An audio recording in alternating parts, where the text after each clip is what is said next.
and that's where we can access it in its true magnitude. So the body is a biological computer. It has the ability to think for itself, and the idea is to get us to believe that is who we are. I call it a genetic spacesuit.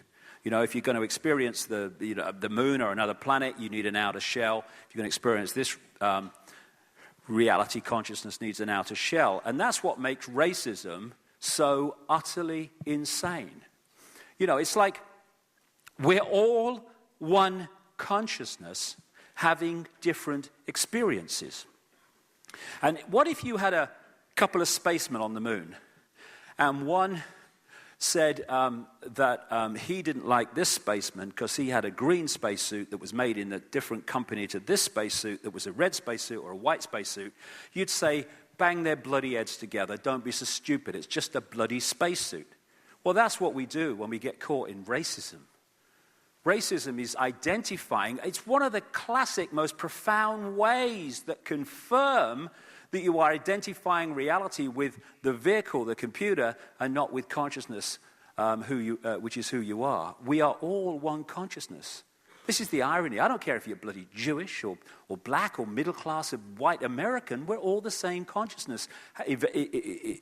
Ultimately, if you go high enough, having different experiences. And we get divided and ruled by self-identity with this. That's what racism is. Utterly bloody stupid.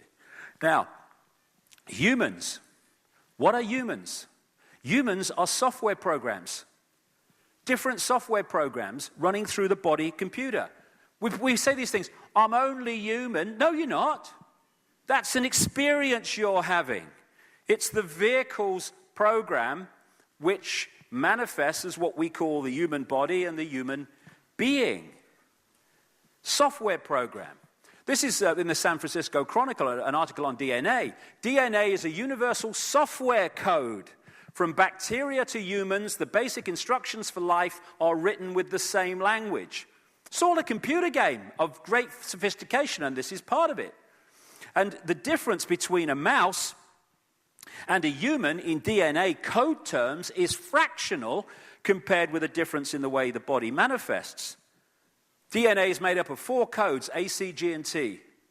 I think I'm made up of G and T and G and T, me, but there you go. A, C, G, and T. And these different codes, how they relate to each other decides how the physical form manifests, whether it's a wolf or an ant or a virus or a human being.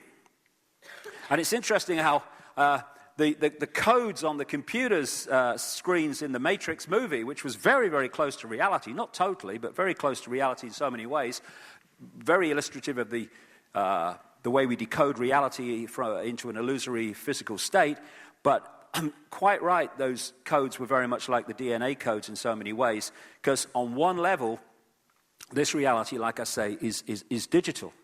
And I'll get to that as we go along. Now, what they're doing now, of course, is having what they call computer-brain interfaces, where they're connecting computers to the brain, and the brain is working the computer without hands being used. And the reason they can do that is quite simple. They're connecting 2 computer systems. One extraordinarily more sophisticated than the other, but still the same in theme. The human body ticks box after box after box in terms of a highly sophisticated computer system. When your computer gets a virus and you start to see a problem, it maybe slows down or whatever. And as the virus gets more and more a hold of the computer, I've had this done to me, eventually the computer won't even switch on anymore. And what do we say? Hey, my computer's dead. And what happens at what we call human death is the computer shuts down and who we are leaves. Eternal consciousness leaves. Our computers go into sleep mode where it shuts everything down and everything just ticks over. That's what we do. Our computer shuts down and ticks over. We call it sleep. Although I have to say, I didn't get any last night. Crikey. I can't get out of British time. I've been here a week. And the bad news is, this is the time I should be asleep. So, I'll do my best. Norton antivirus and all these antivirus things, what do? They protect the computer from external attacks, viruses and what have you. And that's what the human immune system does in an extraordinarily more sophisticated way.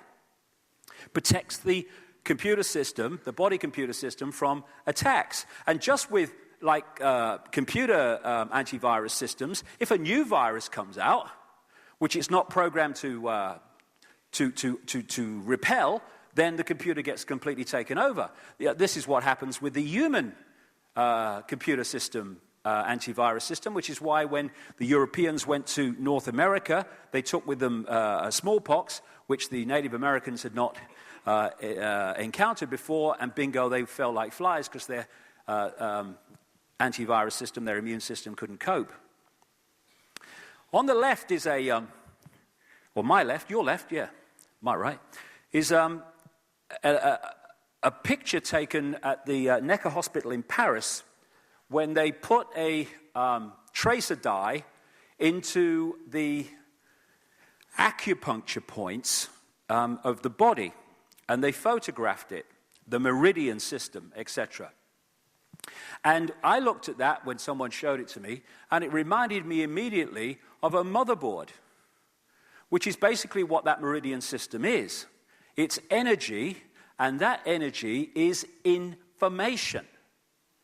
Everything in this reality is information in various forms: vibrational information, digital information, electrical information, being decoded. That's how the whole thing comes together and manifests.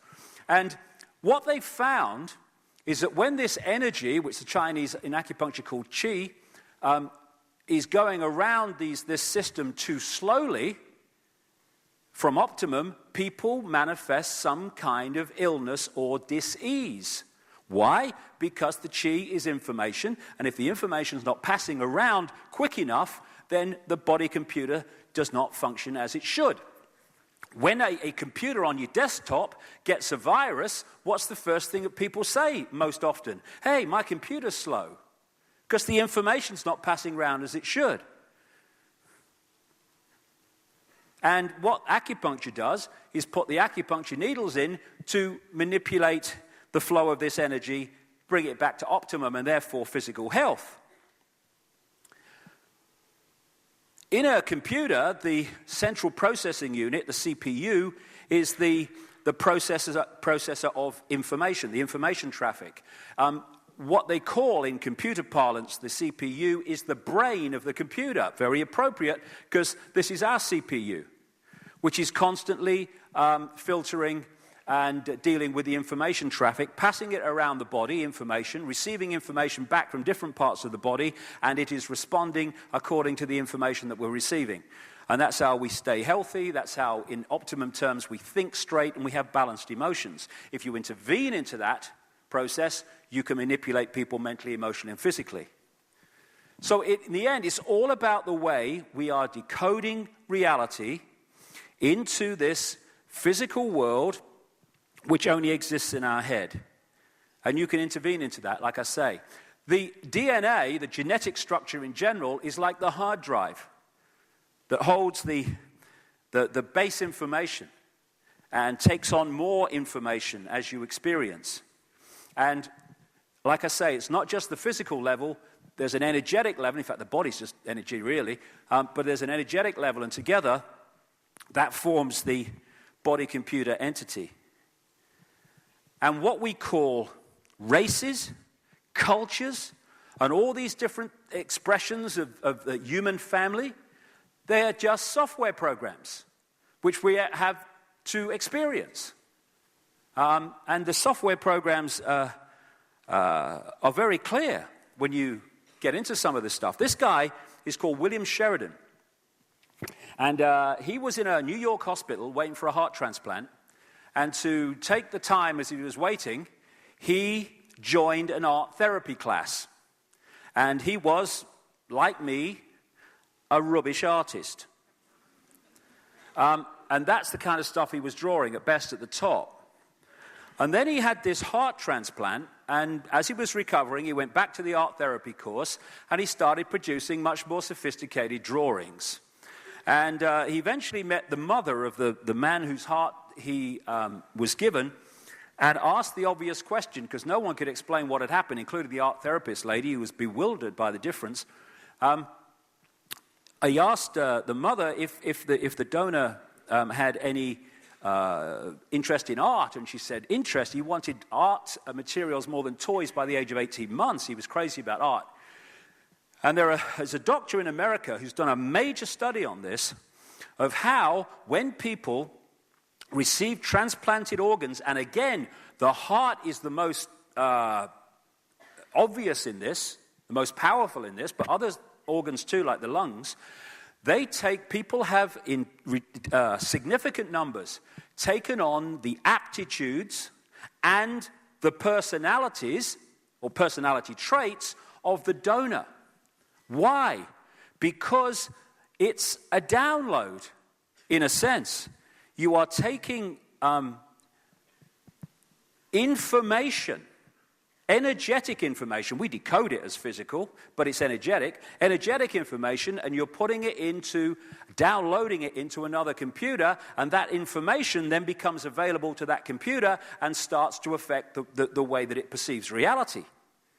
My great friend in Africa, Credo Mutwa, the Zulu shaman who's closing in on 90 now, he said to me, I talked to him about this, he said in the days of Africa when there was cannibalism, he said they had a golden rule that you must always boil the person to a certain temperature, otherwise if you eat them, you become them.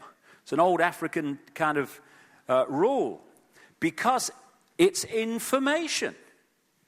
And nothing identifies us more, I guess, with being the body computer as opposed to it being an experience than being a man or a woman. That's who we are. I'm a man or a woman. No, it's the experience we're having. Very big difference. And there's nothing wrong with being a man or a woman. It's an experience. Nothing wrong with it at all. And, all the best with it, except that we need to understand it's an experience, and then don't get caught in the fact that it's who we are. A few years ago now, about 2, 3, 4 years ago, in England, there was a story in all the papers of Freaky the chicken. Freaky the chicken started out as a hen laying eggs, and then had this massive, for some reason, burst of testosterone produced, and started growing a comb, started crowing at dawn, and chasing the hens. And all that had happened is there had been a chemical change in the computer, and Freaky went from a woman to a man. And of course, you see this in the manipulation of sex change operations and stuff like that. If what we are is a man or a woman, how can the body computer change from one to the other with a chemical change? It's not who we are, it's an experience. I saw this on the BBC website. Scientists have been able to take control of flies' brains to make females behave just like males. Researchers genetically modified the insects so that a group of brain cells that control sexual behavior could be switched on by a pulse of light. The team was able to get female fruit flies to produce a courtship song, behavior usually seen only in males. Again, it's the computer being manipulated. When I'm writing sometimes, I get up early in the morning in England, and when the sun comes up, the birds start singing. As soon as the sun comes up, the birds start singing. Now, is there someone with a baton saying cue? They just start singing. I mean, here we have Freaky the chicken. When he sort of got the testosterone burst, he starts crowing at dawn. Who told him? No, the computer program was running. Just crowed at dawn. Another thing that we have, look at the time, another thing we have, are we doing all right, is emotions. We are our emotions. So many people who have near-death experiences, and I've read a lot about this, and I've talked to a number of them, they say that when we left the body, we did not feel emotion in the way that we did in the body. Because emotion is a chemical expression. And chemicals can, if they're introduced to the body, can affect our emotional state. There was a woman in England a few years ago who, story again in all the papers, 40 years ago, out of nowhere, she went into a clinical depressive state, 40 years, in and out of institutions. After 40 years, which is why she was in the papers, someone said to her, "Can you think of anything that happened about the time that this started?" And she said, "The only thing I could think of," she said, "is I had 19 tooth fillings with mercury." So she was advised to get the mercury taken out, which she did, and go on a mercury detox, and the depression disappeared as fast as it came, and never to return. "I've just found myself again," she said. Now, if you'd have said to her over that 40 years, "Who are you?" she'd say, "I'm a manic depressive." No. The body-computer system had malfunctioned because of the chemicals introduced to it. And so often we identify who we are with things that we appear to be in terms of our behavior, when actually it's just the body-computer program playing out. It's not who we are at all. Good habits, bad habits. How many times are good habits, bad habits, and all this stuff actually coming from the computer program, not from us? Does consciousness do good habits and bad habits? I'm not sure it does. So the way we decode reality depends to a very large extent on the state of the body computer. And the way that we live our lives depends on the way we identify who we are. And bringing this computer thing down to the brain, the brain has two hemispheres, the right brain and the left brain, with this corpus callosum bridge connecting the two. And they have very, very different roles to play in terms of reality. The left brain is where most people in this world live. It's where the education system is fundamentally designed, cold, calculatedly designed to put us. And that is the part of the brain that perceives everything as a part, that deals in language, that deals in structure. And if you look at the society that we live in, it is a left-brain structured society because it is structured by left-brain dominated people. When you go through the education system, the indoctrination system, what happens? You progress within it by taking information, overwhelmingly left-brain information, words and numbers, holding it in there and then regurgitating it out onto an exam paper. And the better you do that, the more you progress within the system. And if you're really good at that, you go to big universities, and then if you get really good at that again, you get good degrees, and you go into your specialization. Science, the law, often politics, and things like that. Medicine. And then you go through it in your specialization, in your exams. Same thing. And then the top ones progress into those positions of society that control the institutions of medicine and science and all the rest of it. And to have got there, they have to have become left-brain prisoners as a result of the system they've been through. The right brain is about connection out into the greater self. It's where we get creativity from and inspiration from. That's where the artist resides. Artistic people and creative people are much more right brain than most, and that's where they get their creativity from, because it connects them out into that realm of infinite creativity and potential. The idea, as with consciousness and mind, and this is very much symbolic of that, is to have that corpus callosum bridge passing information between the two so you get the best of both. That's not what the system wants. It doesn't want right-brained people. And to give you an example of the difference between the two, get my glasses on. This is a lady called Jill Bolte Taylor. She is a neuroanatomist, brain scientist for short. And she had an incredible experience in 1996 where she had a stroke, where she stayed conscious for a large amount of time while it was going on. And it was a stroke, a hemorrhage in the left brain.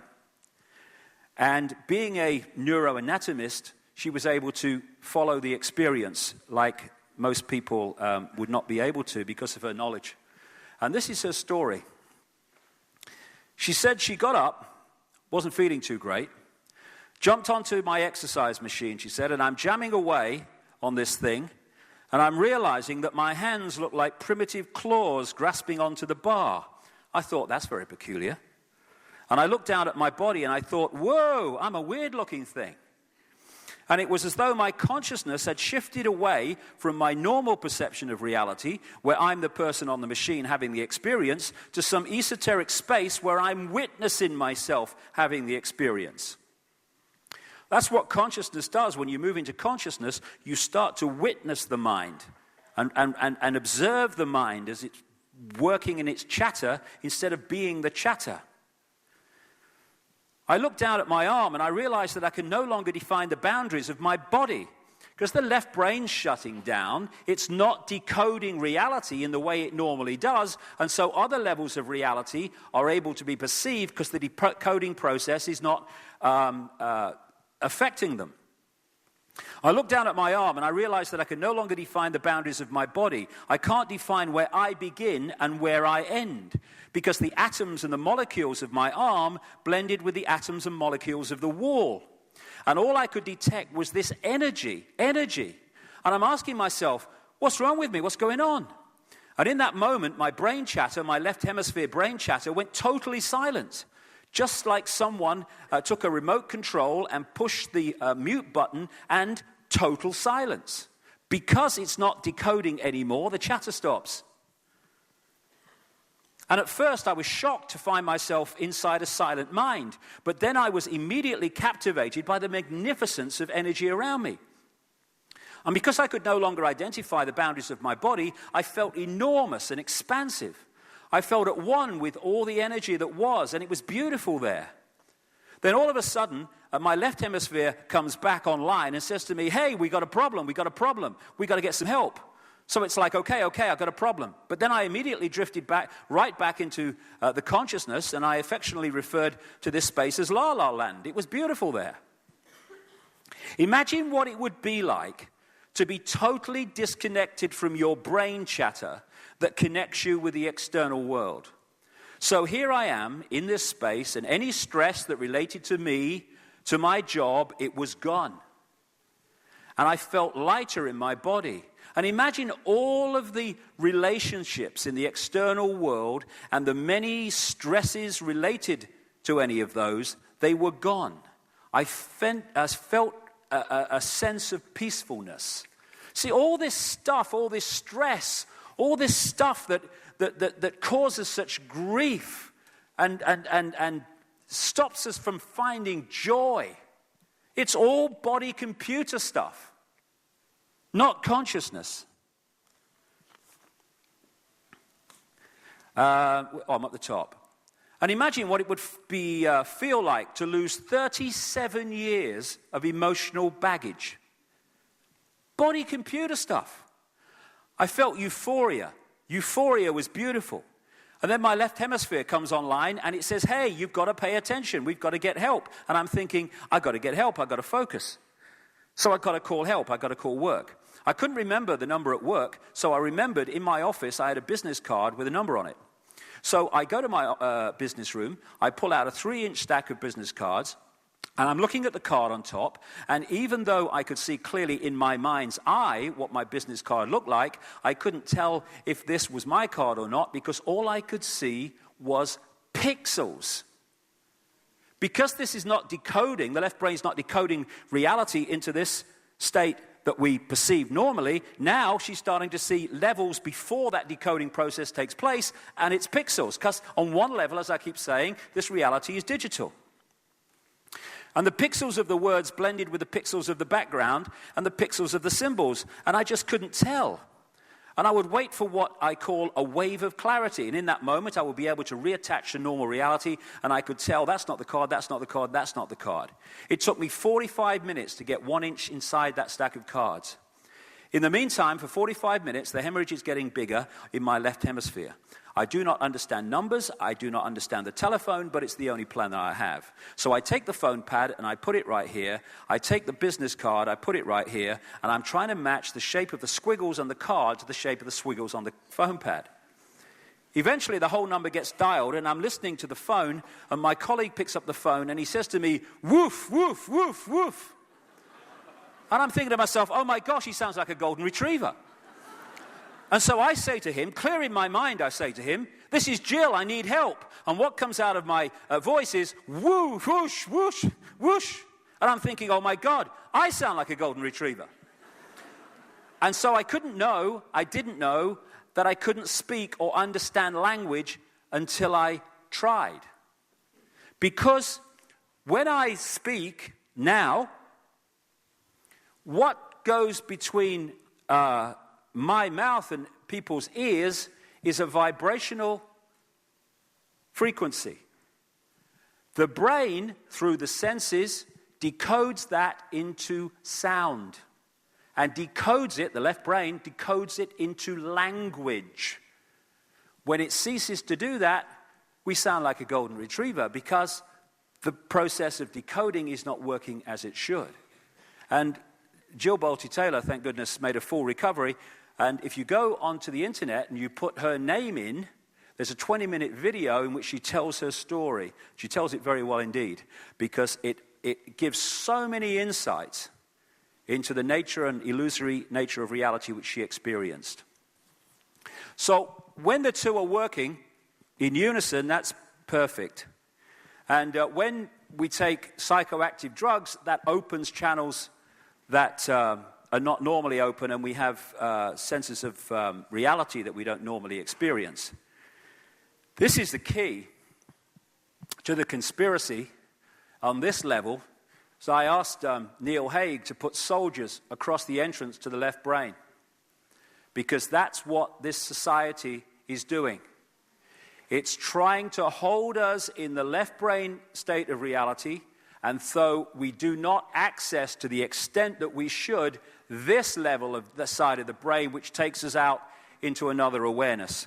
And, you know, when I talk at events like this, which attract people who are, at the very least, opening their minds, because we're all opening our minds, because it's a process, I just give it as I see it. But when I talk at places like the Oxford University, which I spoke at last year, I think it was last year, I'm talking to these elite Oxford students, thinking, how do I put this in baby steps so these people are going to get it? Serious. And I went there and I put it in baby steps, and some of them still didn't even get it, what I was trying to get across. Why? Because they are absolutely stuck in that. And that because of the nature of the process they've been through to become elite Oxford students, and as a result of that, that does not compute anything that comes into unity and the vaster vision of self. And where do the great elite Oxford students go to? They go into science, they go into politics, they go into law, they go into medicine. And that's why we have the society that we do.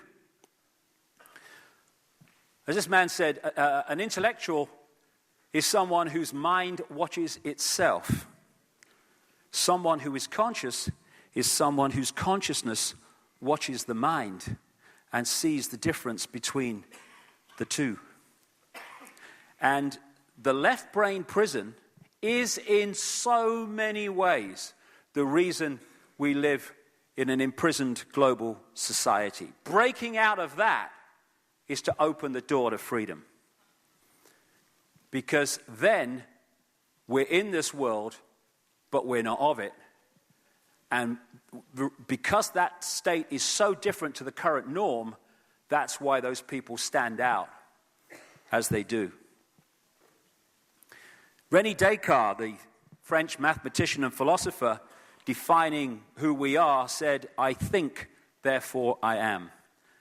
I would take that further and say, on that level of mind, it's "I compute, therefore I am." But there's another level beyond that which we'll come to. And so, because the body is a computer, especially vulnerable when it's disconnected from consciousness, it can be programmed. And what the population of the world is being subjected to all the time, from within the inner sanctum of this conspiracy, beyond the Bushes and the Obamas, the people you never see, they know how this system works, and they structure society to exploit it. And therefore, we're being subjected constantly to mass hypnosis, getting us to see the world in a certain way by programming the way the brain reads reality. This guy, Paul McKenna, I'm sure he's known in Australia, he's known in Britain very much, and also increasingly in America. And he's made his name by getting people onto television programs who have phobias and all the other stuff. And at the end of the program, when he's taken them away and done certain things to them, they either have much less extreme phobia or no phobia at all. And what he's doing, in effect, is deleting the hard drive. He's deleting the program in the mind that manifests as that phobia. This is how extreme it can get. On this program, Top Gear, very, very popular in Britain, they had Paul McKenna on. He's in the background there. And they had this guy, Richard Hammond, here. And they took him out, and Richard Hammond thought he was just going to take this Paul McKenna around the track in a car. But what he couldn't remember, because that's what happens with mind control, is that Paul McKenna had told his mind, or hypnotized his mind, that every time he said a certain word or flicked his fingers, this guy, Richard Hammond, was just going to go unconscious.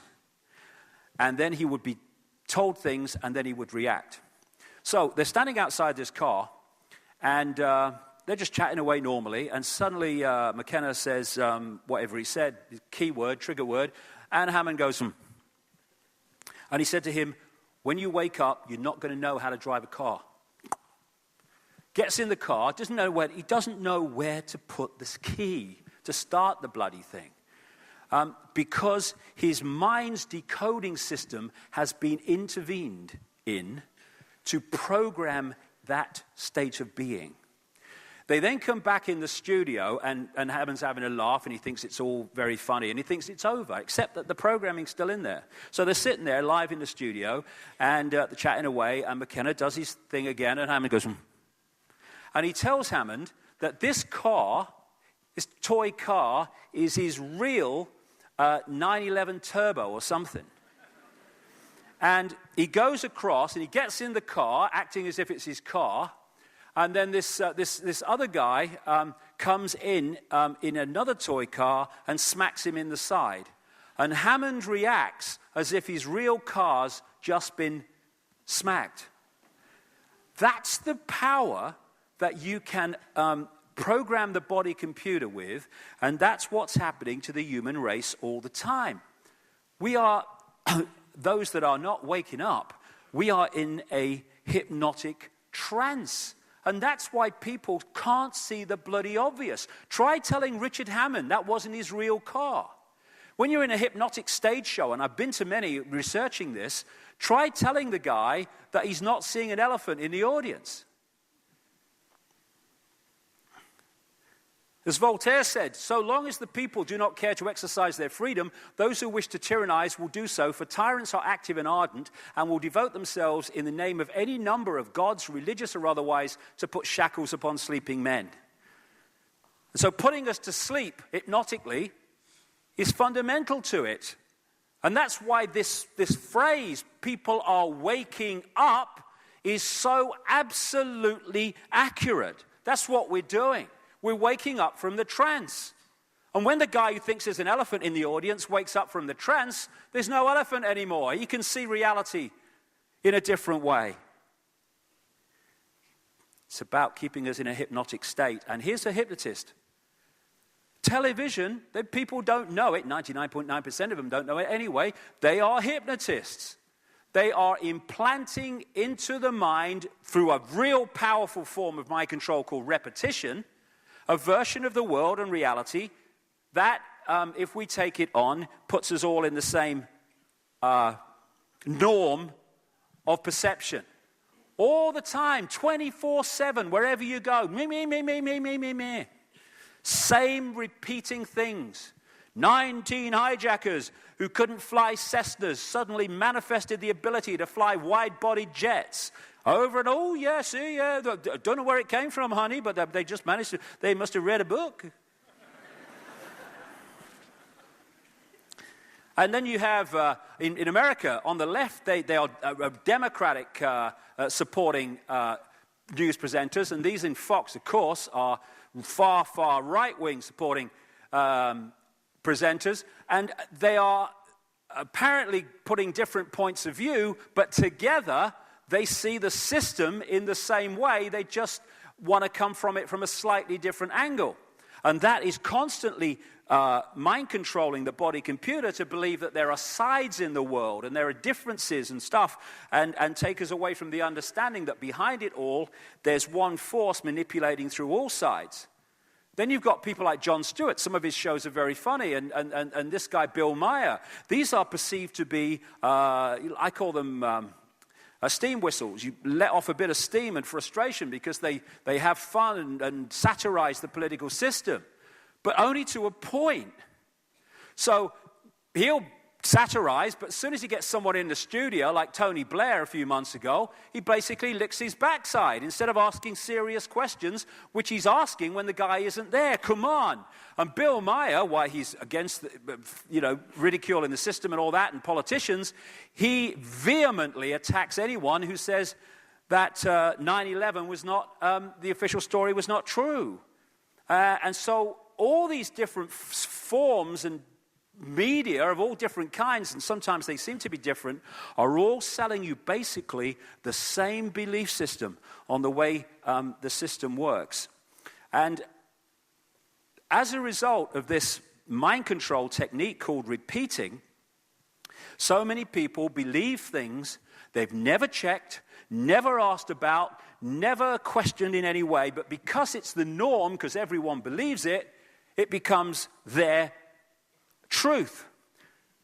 Oscar Wilde, great English writer, said, most people are other people. Their thoughts are someone else's opinions, their lives are mimicry, their passions are quotation. That's what happens when we just repeat without question.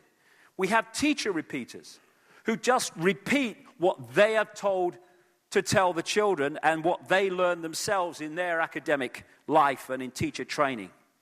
We have doctor repeaters that just repeat what the drug companies tell them and what they learned at medical schools. Medical schools can, well, I'll perhaps even be right the first time. Medical schools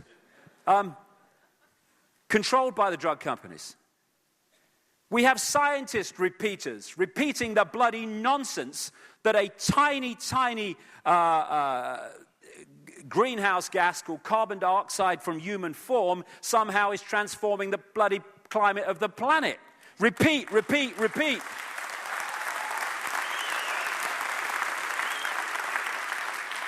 Classically, journalist repeaters just repeating the official story and calling it journalism, no questions asked. Politician repeaters.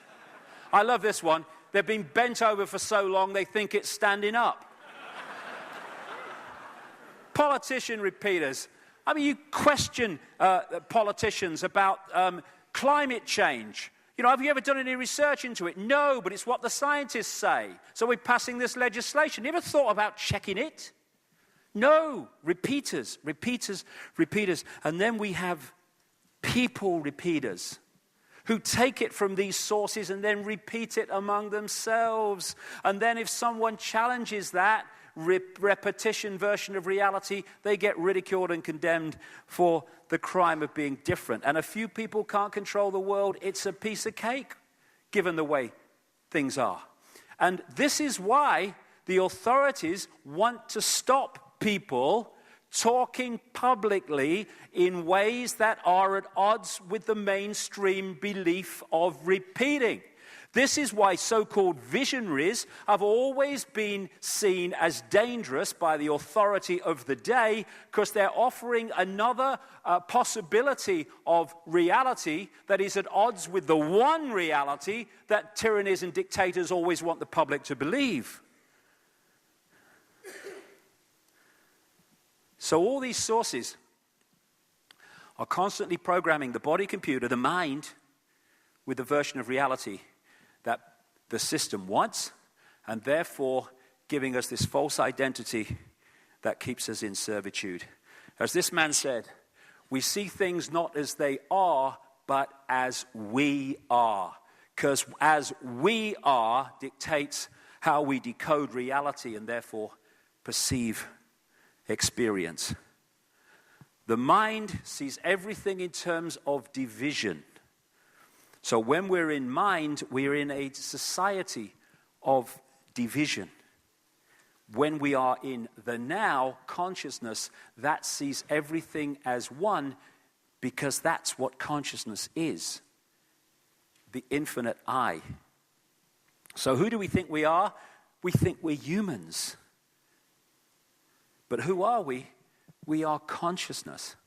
And to perceive reality and live our lives from those two perspectives brings a dramatic difference in the way we see ourselves and life.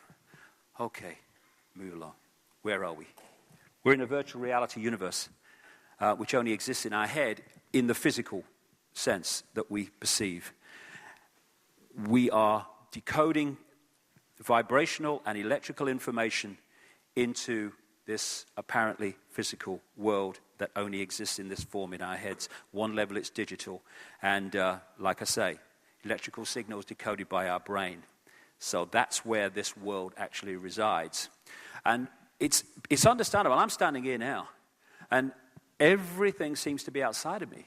Everything seems to be out there, but that's an optical illusion. Everything is not out there. It's in here in terms of the physical world. It is within us. Everything is within us. So this age-old line that goes right the way back through the ages, what we call the ages, to go within, is a stunningly accurate truth. Because this is where this is projected from. And see, what the system wants, and one of the key benefits from the system's point of view for us believing that everything's out there, is it wants us to believe that if we don't like what's out there, or what we perceive to be out there, we must change it out there. But there is no out there, so if we're going to change it out there, we're trying to change symbolically, not even symbolically, very accurately, we're trying to change a movie by screaming at the screen. It's not going to change. The movie's just going to run. We've got to go within and find the projector and what's projecting the movie and change that, and then the movie must change. This can only change when this changes. Because by the time it hits the screen and becomes this holographic reality, this illusory physical reality, it's a done deal. It's a done deal. There's no changing it now. There's no changing the movie when it hits the screen. It's done. We've got to change it before it hits the screen. And that means going within to the deeper levels of ourselves where we decode this stuff and therefore change it. Everything that we see is just in our head. Everything, friends, family, in the physical way, everything is in our heads and produced digitally in the end. And it's a virtual reality. On many ways, it works with the same binary system, though it's far more sophisticated, that you find in computer systems, on-off electrical charges. The binary system, although it's more sophisticated in other parts of the brain as well. And again, just like DNA, where the O's and the 1's are in relation to each other decides what appears on the screen. Same with DNA. Everything is information. Everything is information being decoded. And it's being decoded in a desperately narrow band of frequencies.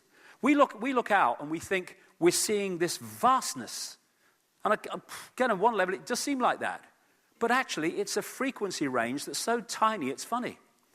Even mainstream science says that of the mass matter that exists in this universe in various forms, the electromagnetic spectrum is 0.005% of what they perceive to exist in this universe. Visible light, which is the only frequency range that our eyes can access and allows our brain to decode into this reality, is a fraction of the 0.005%. As someone rightly said, humans are basically blind because we're operating on such a narrow frequency. This is like just a three-dimensional television station. And beyond this are other television stations which can interact with this one. That's what we call paranormal activity in many ways. Get into that in the second section. And so we're decoding this tiny range of frequencies into this reality. We say seeing is believing, but believing is seeing. Because how we decode reality decides on how we see reality, because it all takes place in the brain, the way the neurons fire and all the rest of it. And one of the things they found in experiments, I was seeing a film about this a couple of years ago, is that when you get a rigid belief system, the neurons fire in a certain network. And what that does is filter reality in relation to the way that network is firing. So when you get information coming into the brain that is at odds with the rigid belief system, those neuron pathways will fire in a certain way and will not decode that information in a way that affects the belief system. It's like just a filter that just only filters reality in a certain way. And then when you shift your belief system, the neuron networks, as before, break up and they fire in a different way.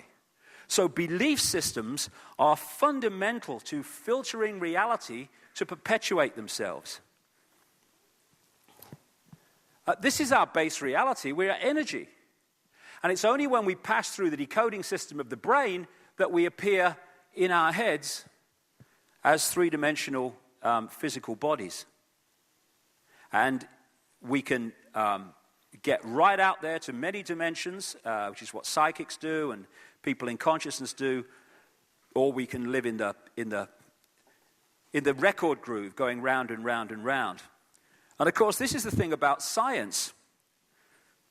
Scientists are themselves decoding reality according to their belief system.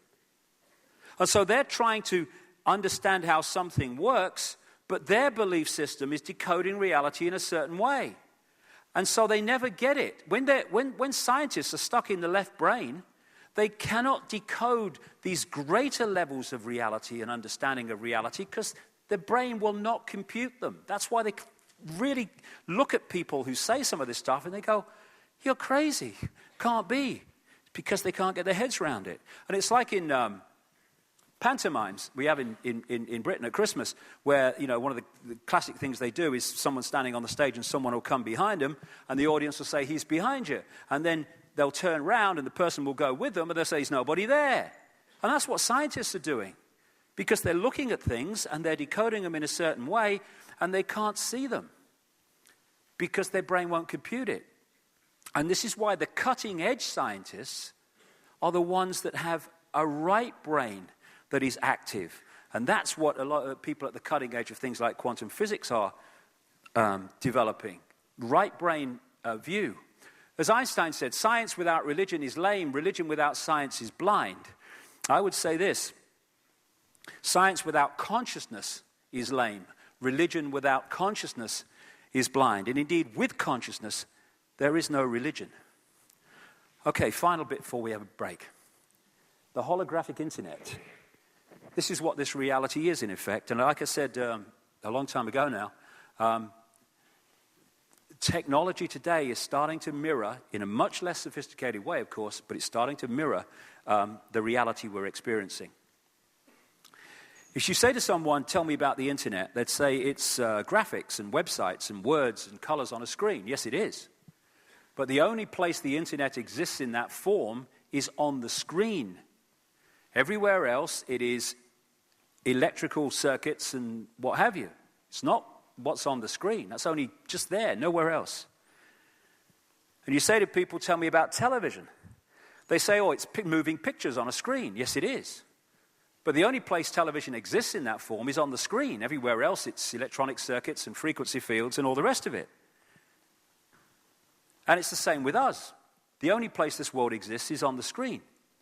And so many people over the years, scientists and what have you, have offered the possibility that this world only exists in this form when it's observed. Well, from the understanding we're getting now, that's exactly what it is. You know, when you play a DVD, it doesn't play the whole DVD on the screen. It plays that part of the DVD that is being read at that time. And what we're doing is, in the act of observation, we are decoding that part of the vibrational construct into this world, but only the part that we're actually observing. And if you could see the unobserved reality that we're experiencing at its prime level, it would just be vibrational, not solid or anything at all.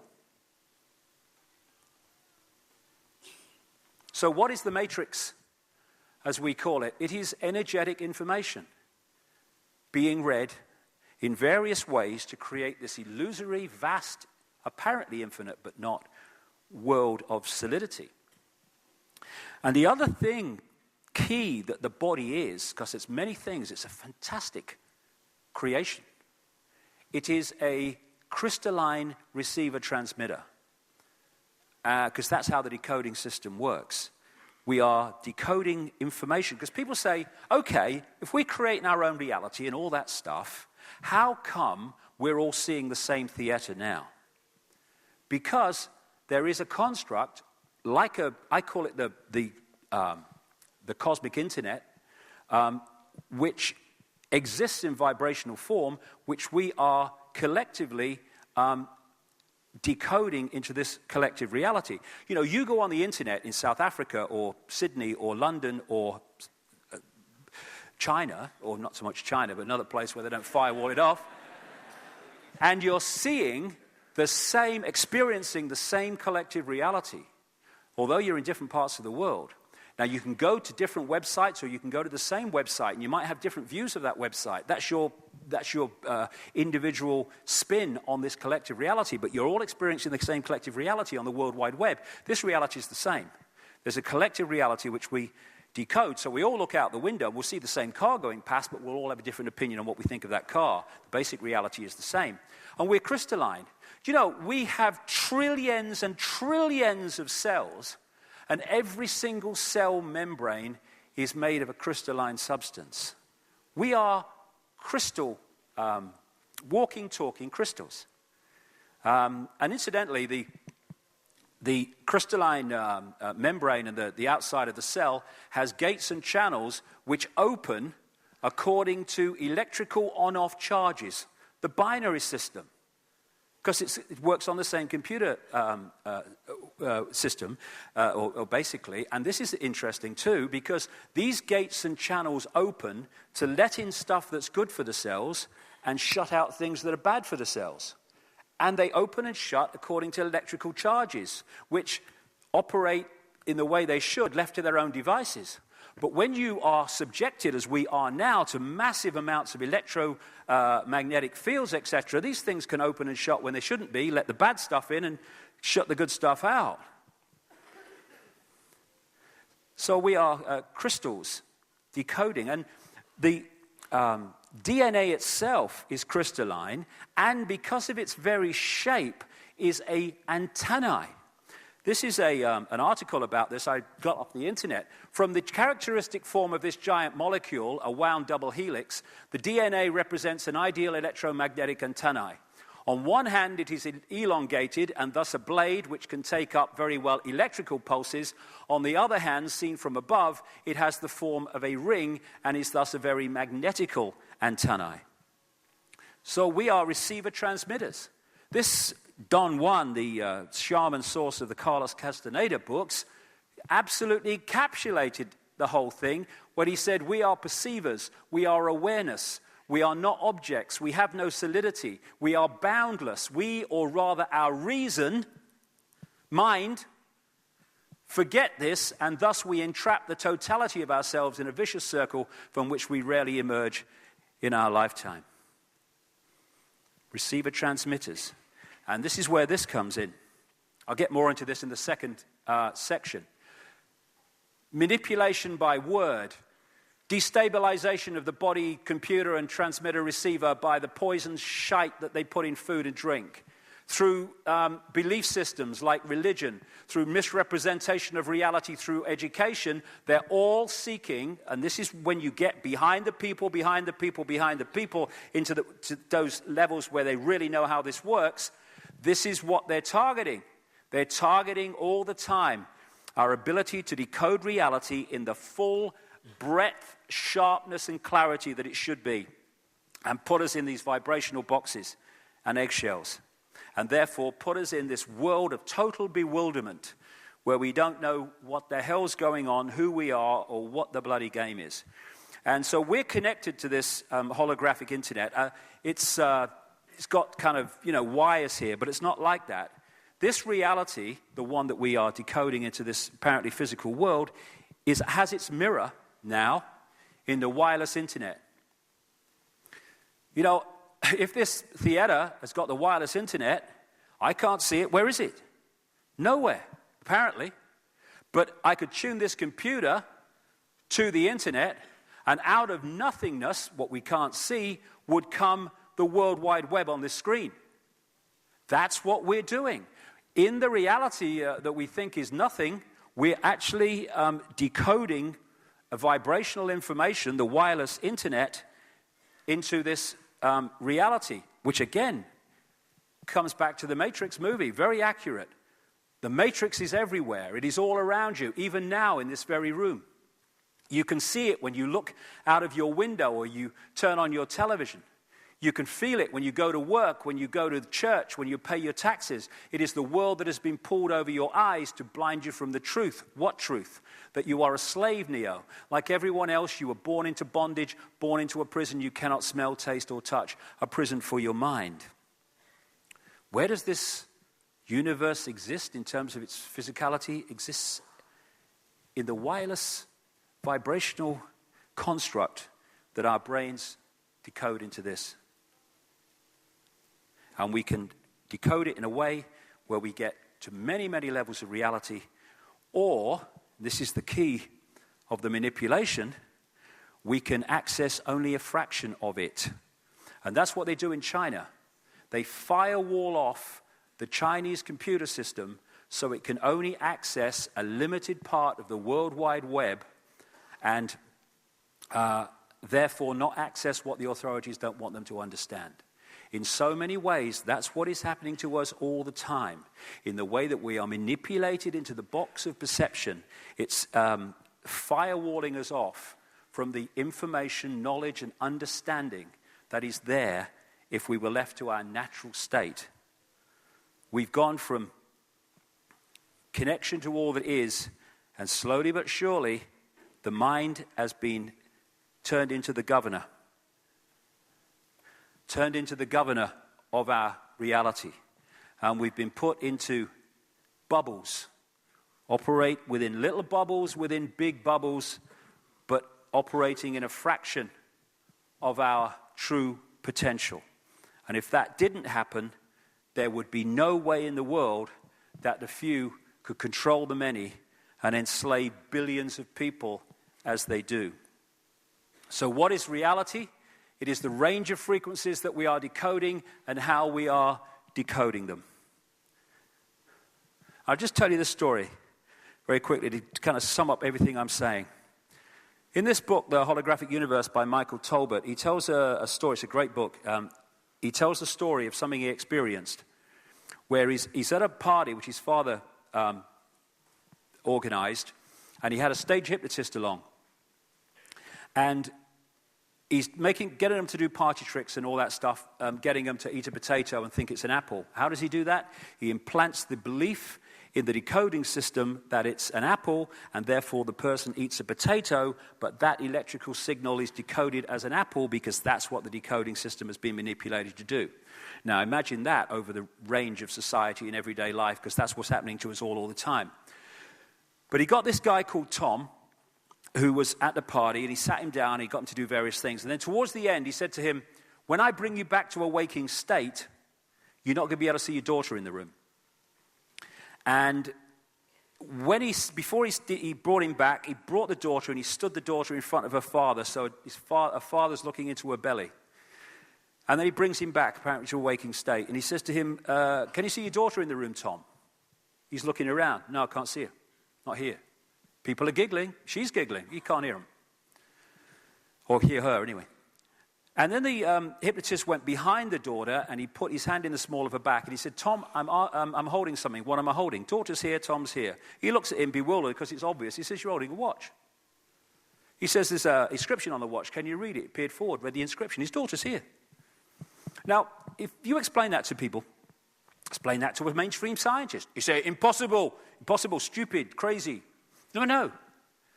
The only place that his daughter existed in that physical form was in his head when it was decoded into that form. Before the decoding happens, she is just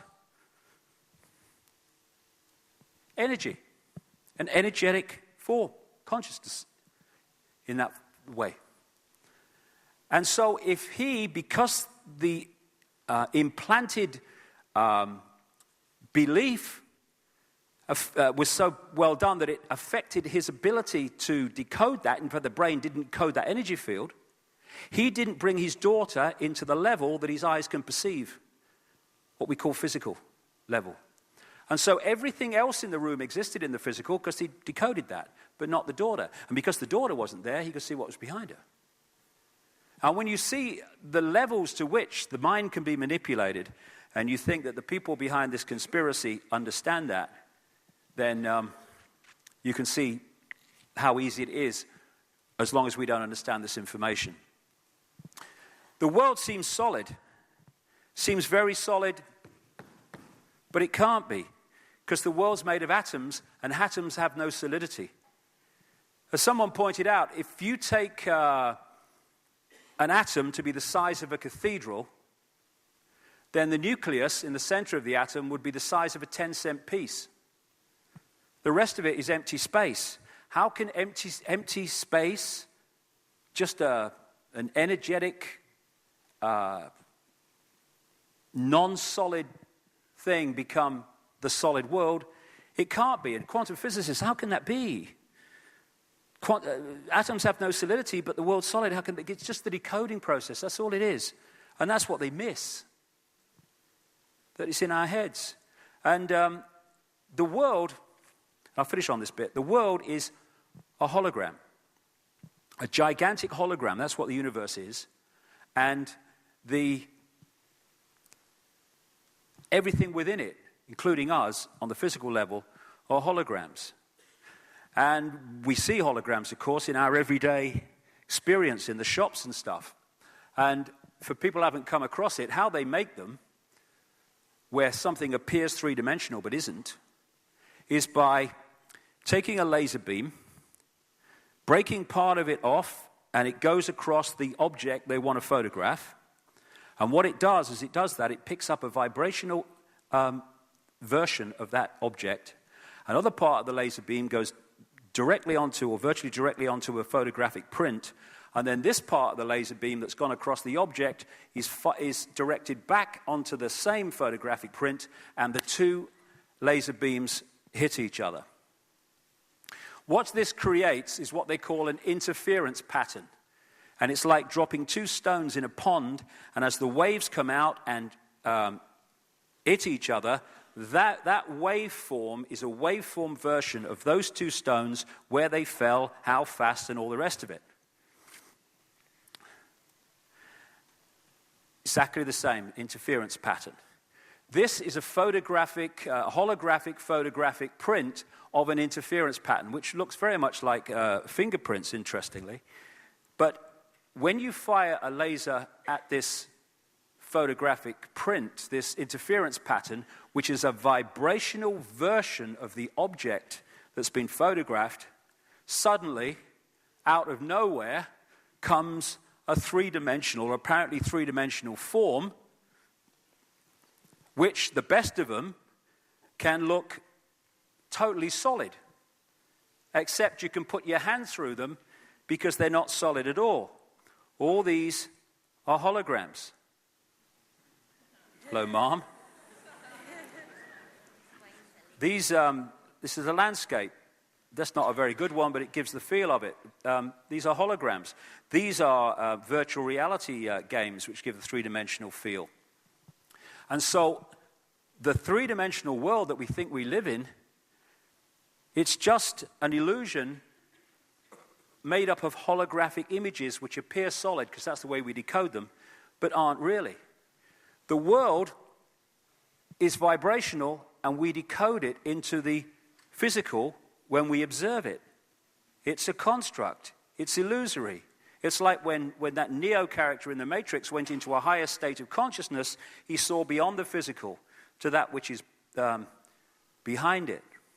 And interestingly, this is January's New Scientist, one of the most prestigious mainstream science magazines in Britain, just a few months ago, and the front page is, "You are a hologram projected from the edge of the universe." Even mainstream scientists, some of them are starting to realize this, except when you read the article, they missed the point massively. It's not projected from the edge of the universe at all. It's going on inside us. And interestingly, holograms have an amazing characteristic. Every part of the hologram is a smaller version of the whole. And so if you take a holographic print, and you cut it into 4, and you fire the laser at the 4 pieces, you don't get a quarter-size part of the whole picture when you do that. You get a quarter-size version of the whole picture. Every part of the hologram is a smaller version of the whole wherever you go. And that's why we have this stuff in alternative healing. That's why reflexologists can find parts of the hands and the feet and other parts of the body that relate to the body as a whole. They can find a place that connects with the heart, that connects with the liver. That's why acupuncture can find points on the ear which represent and connect with different parts of the body. Because every part of the body is a smaller version of the whole body.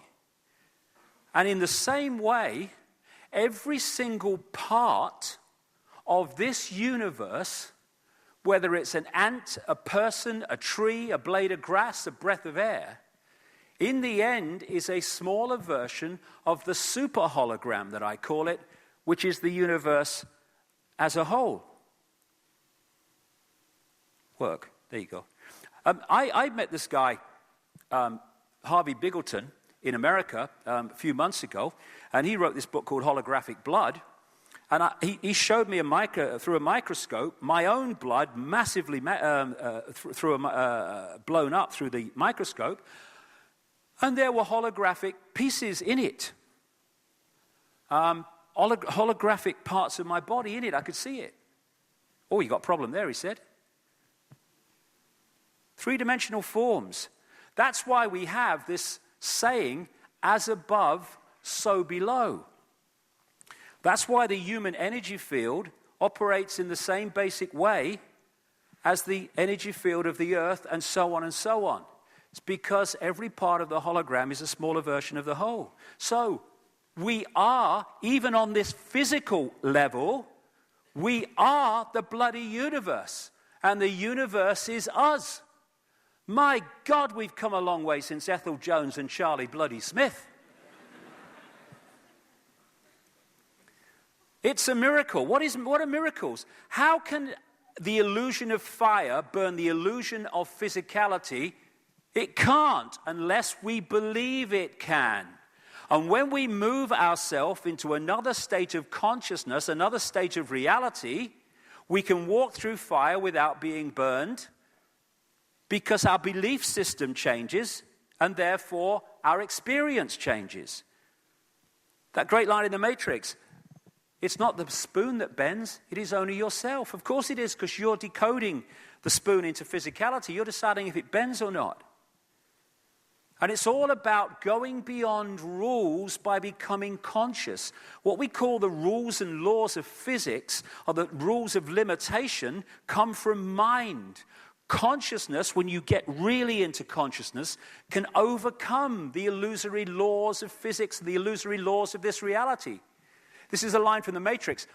I've seen agents punch through a concrete wall. Men have emptied entire clips at them and hit nothing but air. And yet their strength and their speed are still based in a world that is based on rules, mind. Because of that, they will never be as strong or as fast as you can be. And who was you symbolic of? He's the one. Consciousness, the one. That's what we are, consciousness. And because we've been manipulated to forget that, we live in a world of enslavement and imposition. When we realize who we are, those days are over, and we are now beginning to realize who we are. I'll be back in 1 hour. Thank you very much. Thank you. Thank you very much. Thank you.